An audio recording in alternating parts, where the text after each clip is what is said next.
Yes, my friends, it is the We Got Nets podcast coming to you ahead of the Brooklyn Nets Summer League, NBA Summer League, quite frankly. But the Nets kicking things off on July 10th, today, Thursday, OKC, 5:30 p.m. We'll, of course, have some podcast episodes talking about our reactions to it. We'll have some Substack articles breaking down what we liked, what we didn't like, and what we want to see going forward, game over game, for all of our young players, not just the 4 rookies, because one in Drake Powell will not be participating with the knee issue. Not a concern, but won't be a part of it. Did travel with the team. So we'll have those 4 rookies. Plus, though, we have a handful of other players who made some noise last season for the Brooklyn Nets. We also have a couple of undrafted free agents that were brought in. So a lot of guys to be excited about for the Brooklyn Nets. And we, of course, want to be a table setter for what you guys can be watching for. A reminder, subscribe to the Substack feed. That's been building over there. Really appreciate it. I could not be any more clear about how freaking incredible all of the podcast numbers have been since it came out the door here. Those first handful were amazing. So we had, obviously, talking about Egor Dëmin leading the draft. We had the retention of some of those players like Drew Timme, right, from last season. And then, of course, the trade with Cam Johnson and Michael Porter Jr. and the Denver Nuggets. All awesome stuff. So we're going to continue to roll those things out as we move through here, especially with Summer League. And then YouTube channel kicking off on Monday. You'll start to see some shorts come out. We're going to do some fun freeform content. Okay, PSA done. Thanks for sticking through it. Let's get into what we expect to see here. And on a very high level, it's just a great reminder at how fluid things are. Because on draft night, pick by pick, big segments of the fan base. Egor Dëmin at 8, what are we talking about, right? Then you get to 19 and you see that Yakachionis is there and you go, why not him? Then you see that maybe he's struggling a bit to start his summer league. Does that mean he's going to be a bust? Of course not. But you see how the pendulum swings, right? And right now, the Brooklyn Nets are kind of, I think, in the fan base, are on this beneficial swing of every day, I would say, incrementally, since the draft ended, it's been slowly more and more positive around these players and around the expectations. Egor Dëmin, we've already seen him get introduced. He shows up at the park. He's talking with the kids. He's got his number picked. This is a guy who we know, and this goes for 3 out of the 4 coming into Summer League draft picks. Shooting is going to be paramount.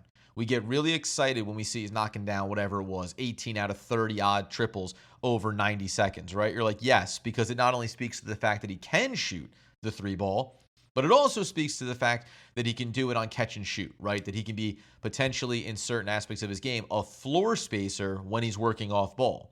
So when we go back and we remember that when he played at BYU last season in 33 games, almost 28 minutes, he only shot 41% from the field. He only shot 27% on nearly 5 attempts a game from beyond the arc. His free throw shooting was under 70%.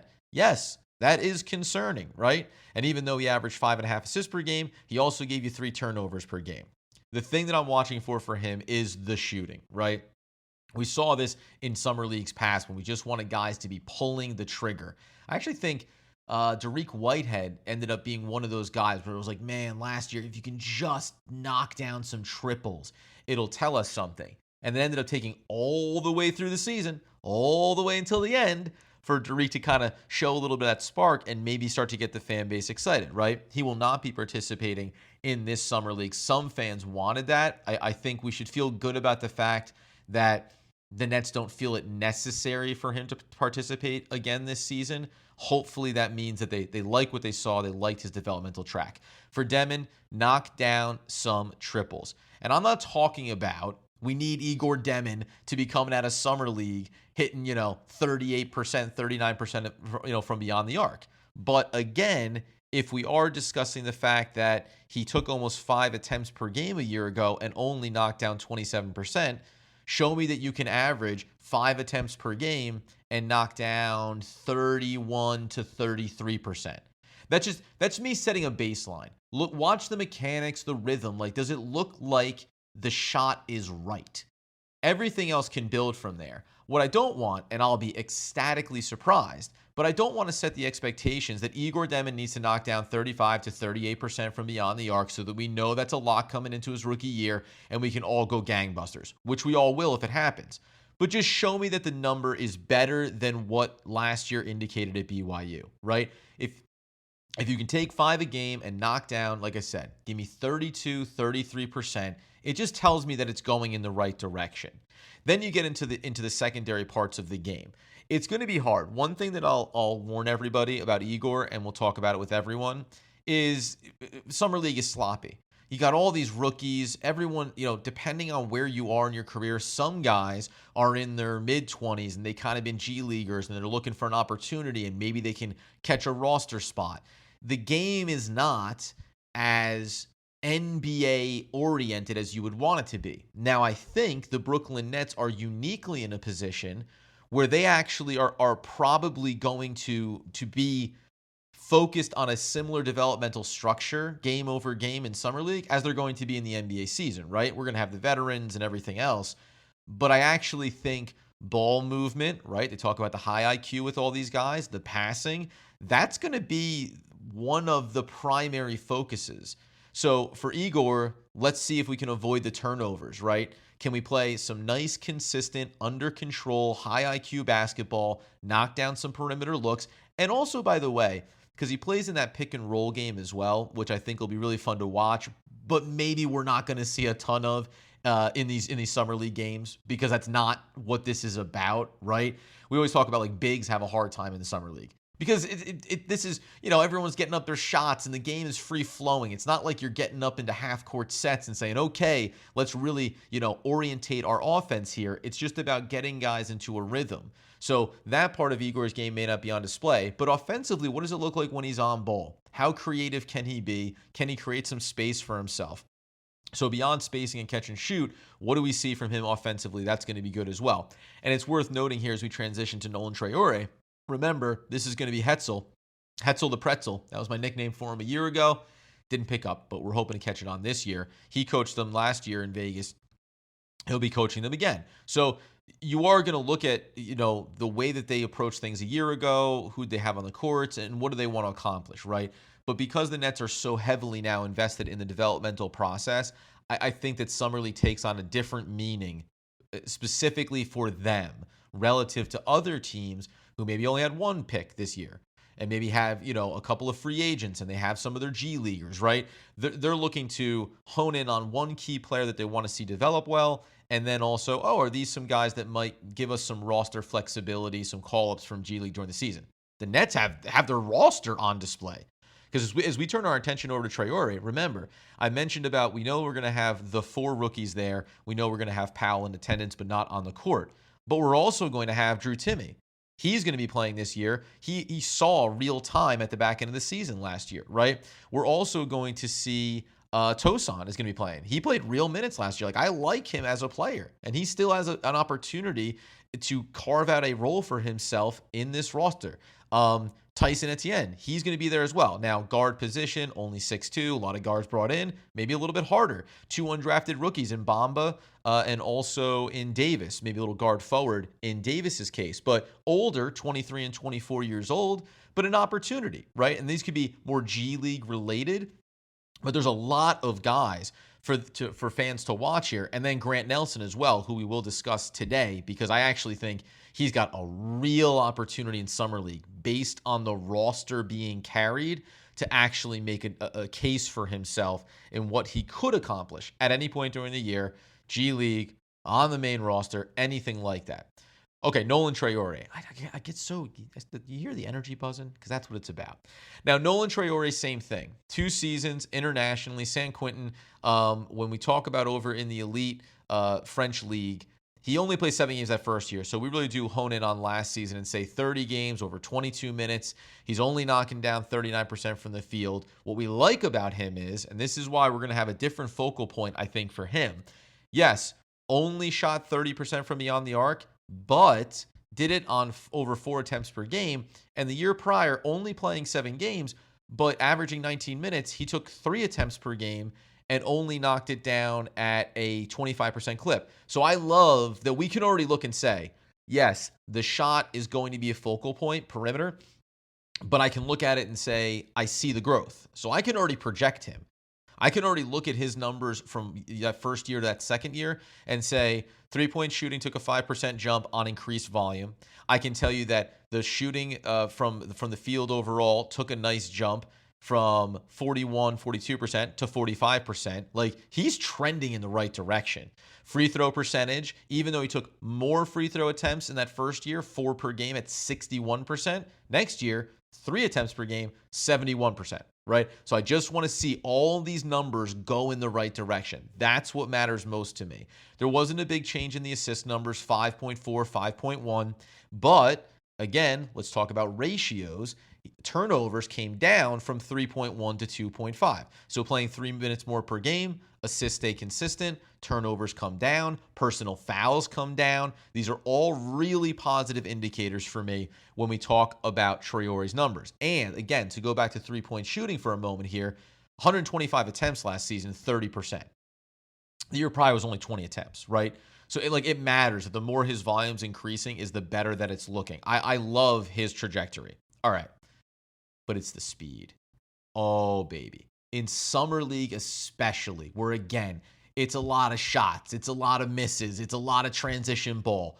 I just want to see this kid cook. Turn on the burners and go. Because if he can do that and show consistently, especially at G League, we said this about other players in the past, it mattered that Jalen Wilson won the Summer League MVP, right? Because it means you need to dominate at Summer League, you need to dominate when you're in the G League in order to confirm where you were drafted or confirm that you're deserving of getting up to the NBA level, deserving and capable of becoming that level of talent consistently at the NBA level. I want to see Nolan Traoré cook, and I want to see him getting downhill at the basket, in the paint, in transition, easy transition buckets because he can burn everybody. And then also successful transition game where maybe when it's a defensive scramble, you can still get to the basket, finish potentially over some size, finish potentially through a bit of contact, right? Like, we know that Nolan is a smaller guy, although we've heard that he's already put on a little bit more weight coming over internationally and preparing for the NBA game. Now it's about putting it together. And again, that 5 assists, because we just talked about it with Egor, right? So now I'm talking about 5.5 assists per game from Egor walking in the door. I'm talking about over 5 assists per game from Nolan Traoré coming in the door. So how these guys start to play off of one another is really interesting. And it's why I think it's nice to discuss them. We're just going in order. But the reason why it's nice to discuss them one after the other is if Egor Dëmin can show that he can also do the floor spacing and knock down some perimeter looks, count the number of times that Egor and Nolan are on the court together, that it's an off shot, it's off a miss, rebound. Maybe it's Traoré getting it immediately. Maybe it's going to be Danny Wolf, who we'll talk about in a second, because Danny Wolf has good passing ability, gets it into the hand of Traoré. Traoré is off to the races. Whether or not he can get to the basket or get to the rim, as long as you end up with floor spacing and some open look opportunities, let's see Dëmin find the open space. Let's see him pull the trigger, right? So count the number of times that Nolan Traoré makes the right basketball play and sets up opportunities. And if it's Egor Dëmin, boy, are we holding our breath looking for knockdowns. But anybody could be out there. This entire roster is going to be on the floor for them, so we know that it's going to be fluid. Do I care whether or not when the ball gets into Bamba or Daniels or Davis's hands? They could brick those things as long as the day is hard, or reverse. I don't know which way you want to make that phrase. It doesn't matter. If they're open, then you can translate to the Nets and to the NBA roster and to some veterans that are still on this team right now, or to the Jalen Wilsons, to the Dariq Whiteheads of the world, and say, yeah, I can guarantee you that those looks are going to fall here, right? So that's what I like to see about Nolan Traoré. Let's project what we think he's going to be able to contribute on ball with his speed, with his ability in that capacity to put pressure on defenses, create looks for himself and for others. Okay. Oh man, I'm trying. You got to keep it steady here. Then we get into the Ben Saraf of it all. Again, this guy I know lands in the more enigma type category, and as we talk about all of these players, he also falls into the more difficult because of where the numbers went, right? Now, free throw percentage went up for him dramatically year over year. That's great, from 69 to 78%. Awesome. The difficulty here is assists went up a little bit from 3.5 to 4.5. Turnovers, though, went up from 1.5 to 2.5, right? So there's areas of his game that's just kind of watch and wait and see how it develops. Now, the field goal percentage overall took a little bit of a leap forward from 2-point range, like 48% up from 44 does matter. But again, we're kind of, there's this little bit of a hard spot here for him. And then likewise, again, another guy that's close to 5 assists per game, but where does he fit in? So, I hate to footnote him in some ways because I'm excited about his game. I'm excited to watch him work. I'm excited to, just like with Egor, what does it look like on ball? What is your creative ability when the ball is in your hands? Because one of the concerns we have, if you think about the roster in totality, is there going to be stagnation in on-ball presence? Not in, hey, high basketball IQ, understanding of what we want to do, and also how we want to set up the offense, right? The schemes we want to run. That's great. But if it's all just passing around the perimeter, and we saw this, I'm trying to think, it wasn't last year, was it 2 years ago maybe?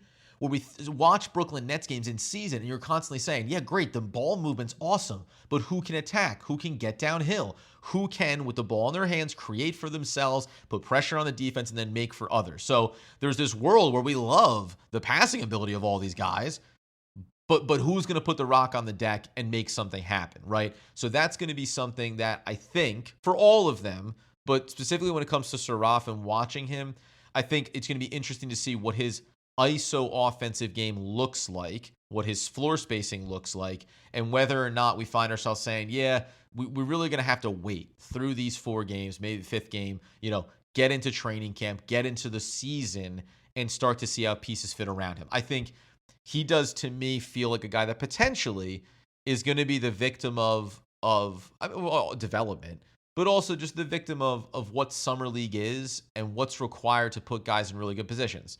So I don't want to be ambiguous about him, or amorphous around my expectations. Again, 3-point shooting, I want to see what that looks like. 3 attempts per game. Again, what's the mid-range kind of look like? It's okay. We can like mid-range shooting, right? How can he get into an offensive rhythm if the perimeter shooting is more of a longer-term prospect for him? With Egor, I think we're already more excited about where those numbers are going to be and what it can be. For Ben, it's more of a conversation about, okay, in my opinion, let's put that developmental component to the side and think about the rest of the game. So I think about more him overall shooting, offensive feel, and how do these combinations work potentially? God, are we going to lose our minds if we see Egor and Nolan and Ben and Danny all on the floor together, right? That's going to be a really exciting watch later today when we talk about watching this first game. All right, then we get to the Danny Wolf of it all. This guy now, again, I would say my most excited watch. We know how important Egor and his success is because of when you're taken and what that signals from an organization as far as what they need, what they believe this kid is capable of. But Nolan Traoré is exciting from a Summer League watch standpoint, and I think so is Danny Wolf. And the reason being here, it's like we're not having the same conversation about, well, if the shot comes around. No. This is a 4-5. I think, we like the idea of him operating out of small ball 5, even though he's a 7-footer. And then, depending on where you list him at, maybe 6'10", 6'11", but we'll call him a 7-footer. We like having him. And then talking about, what if he's playing out of the 4, though? Because and we talked about this, I believe, coming out of the draft, that combination with Nicholas Claxton, we're going to love to see that in season, but we're not going to get that sample here. So in this instance, what is it like for him to operate potentially out of the 5? Because in looking over this Summer League roster, we're only talking about Tyrese Samuel's going to be there. He's a 6'10", along with Danny Wolf. Drew Timmy's going to be there. That's why I kind of like it, because you're getting this repeatable mold of player. And then we'll obviously talk a little bit about Grant Nelson here too. But I like that, though. I like getting Danny Wolf in the Summer League because I think that Danny is going to be able to showcase all the aspects of his game that are so intriguing, right? He can be on ball. I mean, listen, in terms of on ball creativity, even though it's a little bit, a little throttled down, it's not like Danny Wolf is this fast, fluid guy, but he's big. in certain matchups, he should be able to have that ball in his hand at the top of the key. Maybe, surveying the looks here, guys cutting off ball, and then say, yeah, I'm going to go ahead and take my defender, ISO, and try to get myself into the lane and go towards the basket. I think we will see those looks for Wolf, especially in the Summer League sessions. He is a career guy in those 3 years, I should say, 2 at Yale, 1 at Michigan. He is 54% from the field. He is a guy that knocked down 33, 34% from beyond the arc, right? The free throw percentage, God, are we disgusted by that sub 60 at Michigan. But just the year prior, we're really stoked on the 72%, right? So we look at those numbers. We look at the almost 10 rebounds per game, the assist numbers that did climb last year. The turnovers are certainly something. That's kind of a theme here too, right? Shooting matters for all these guys in a lot of ways. Turnovers matter in a lot of ways for all of these guys. So watching those aspects of his game. But here's a player in Wolf that I just think watching the total game is a lot of fun. Because every area that he should or could dominate at the Summer League are things that you can translate to the NBA level. Rebounding, right? If he's going to be anchored closer to the basket on the defensive end, dominate. I don't want to see you getting beaten for loose balls, right? You should be dominating around the glass whenever possible. On the offensive end, I'm not as concerned about offensive rebounds. Remember, a year ago, and even these last 2 seasons where the major sample size comes in, Yale and Michigan, Adam does hard math.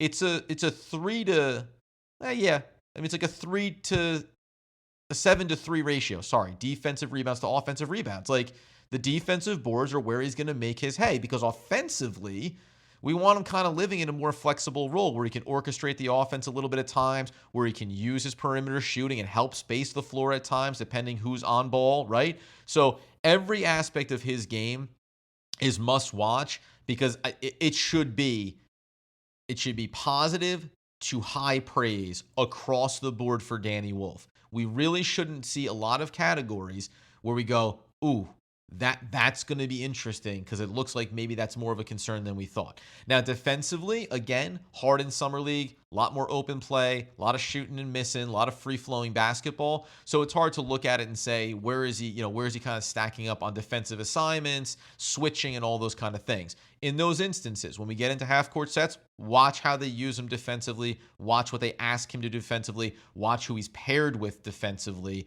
and see how often does he range outside or away from the paint. Are they leaving him more anchoring as a sagging 5, right? Does he end up going out on the perimeter? And when he does, is it symbolic closeouts, or is it actually getting there and crowding the space of the shooter? Is it that he's out there on the perimeter running guys off the three-point line, but incapable of staying with them moving towards the basket, right? So these are some things that we can watch for Danny Wolf, but he's very much, him and Nolan Traoré, to me, have the opportunity to really wow everyone. Traoré more with the flash, and then Danny Wolf with just the, hey, my floor through Summer League, my floor is very high, right? This is not starting in the basement and working your way up. This is a 4-story house, and we're starting on the second, right? Because of the competition you're playing against, because of what the skill set is coming in. Okay, last one I want to mention here, and then I'll give you a couple of just a quick footnotes about what I like regarding the Summer League overall. A couple of extra players that have been here before, mentioned at the top, right? Guys that were brought back on extended contracts. Okay, so the thing about Grant Nelson is, one, he's got a sweet mustache. Just let's put that on the board. But also, this is a guy who, again, I don't want to scream familiarity, but he's a guy that's going to struggle from beyond the arc. He's a big that only shot 29% over his career. Started at North Dakota State for the first 3, finished at Alabama. He's a guy that going in and around the basket, though, year over year, continued to improve that area of his game. Finished 64% at Alabama. Started in 2021, 52%, then 60, 62, 64, right? So he's a kid that is building up. Now, again, when you play this many years, you obviously know that you're not the youngest guy in the world, but I think this is a nice player to take a shot on. And we'll actually go ahead real quick here.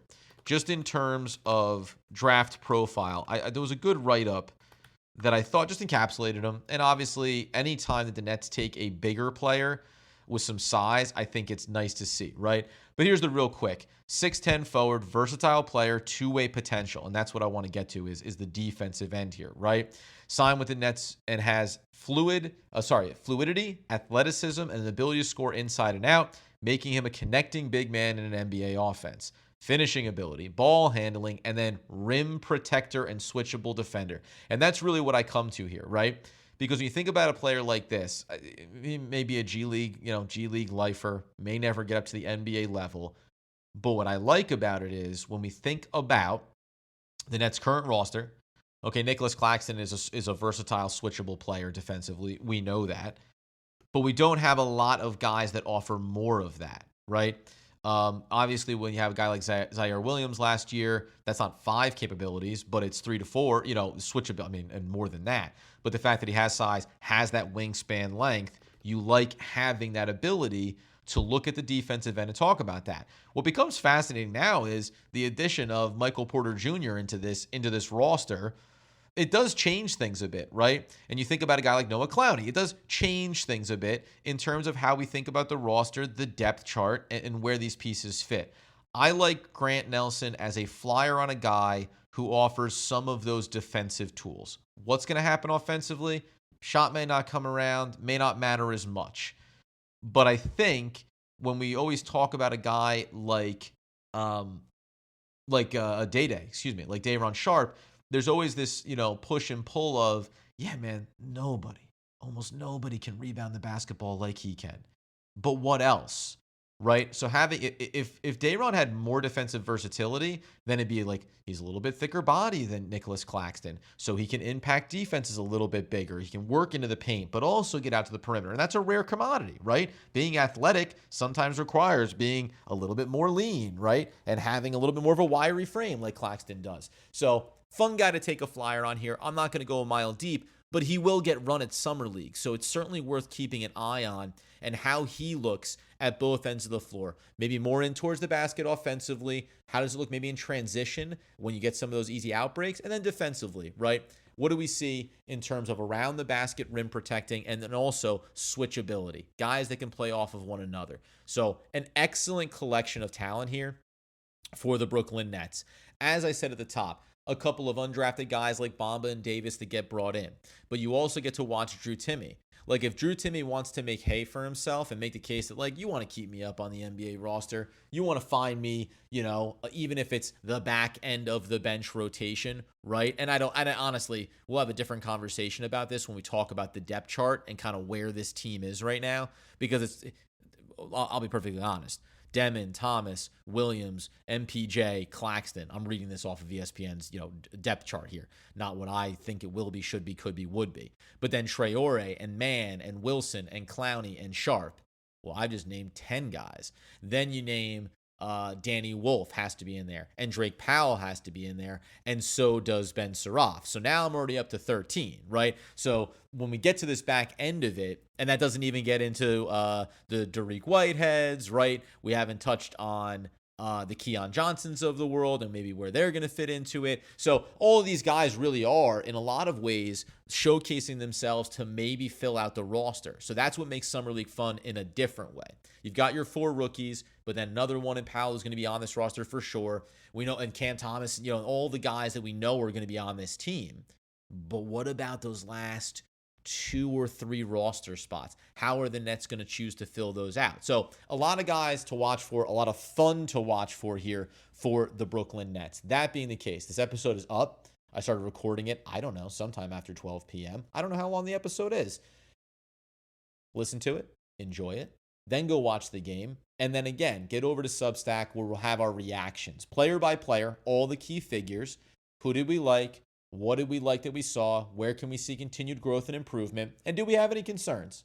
Even if they're ones that we're not going to put stock into out of 1, 2, 3, 4, or 5 Summer League games. But okay, what are we building in terms of how we feel about our rookie class and where they can go to?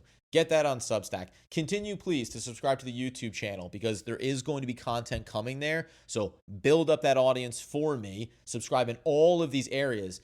and we'll continue to pump things out for you. Great stuff, man. We have some other content pieces, some people we're reaching out to have discussions with. Have really appreciated everybody supporting We Got Nets reemergence into the Nets community. Let's keep cooking it. Let's enjoy some Summer League basketball. And until next time, I continue to go with it. All I say is that I miss my friend Doug. And I can't wait until we're all back again, talking all things Brooklyn Nets basketball.